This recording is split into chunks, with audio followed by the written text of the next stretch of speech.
चलो बच्चों, आज हम लोग एक गुणा ट्रिक के माध्यम से जानेंगे। ठीक है। ये संख्या 1 से 10 तक लिखी है और सभी अंकों के नीचे एक लाइन बनी हुई है। ठीक है। अब हम 9 का गुणा किसी भी संख्या में करेंगे तो कितना प्राप्त होगा। ठीक है। इन्हीं लाइनों द्वारा हम गुणा करना जानेंगे। अब 9 का गुणा हमें 6 में करना है। 9 का गुणा 6 में करना है। 9 का गुणा हमें 6 में करना है। ठीक है। अब देखो ध्यान से,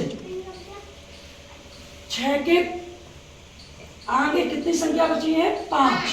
1 2 3 4 5।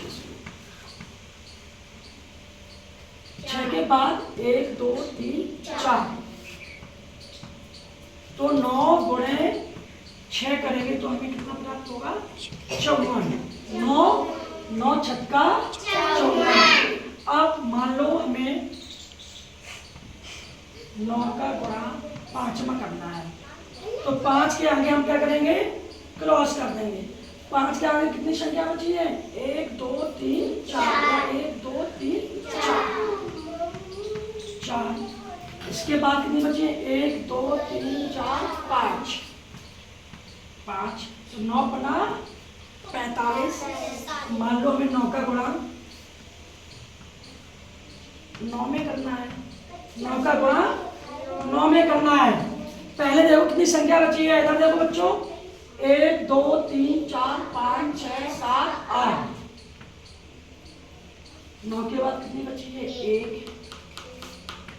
तो 9 निम 81। 9 निम 81। 9 निम 81। आगे समझ में? अब यही गुणा हम उंगलियों द्वारा करके जानेंगे। ठीक है। ये हमारे हाथ की उंगलियां हैं। ये हाथ की उंगलियां हैं। ठीक है। अब इसमें देखो ध्यान से, 9 का गुणा हमें 3 में करके देखना है। तो हम क्या करेंगे? 1 2 3। तीसरी उंगली हम नीचे मोड़ लेंगे। ठीक है। जो उंगली हमारी मुड़ी है उसके पहले कितनी उंगलियां बची हैं? 2। 1 2 और दाईं ओर 7। तो 2 उंगली जे और 7 जे। 2 और 7 27। तो 9 दिया 27। ऐसे हम 9 का गुणा 4 में करके जानेंगे। तो 1 2 3 4। चौथी उंगली हम नीचे मोड़ लेंगे। इसके बाईं तरफ कितनी उंगलियां बची है? 3। कितनी उंगली बची है? 3। और दाईं तरफ 6। तो 3 और 6 36। 9 चौको 36। आगे समझे सबको?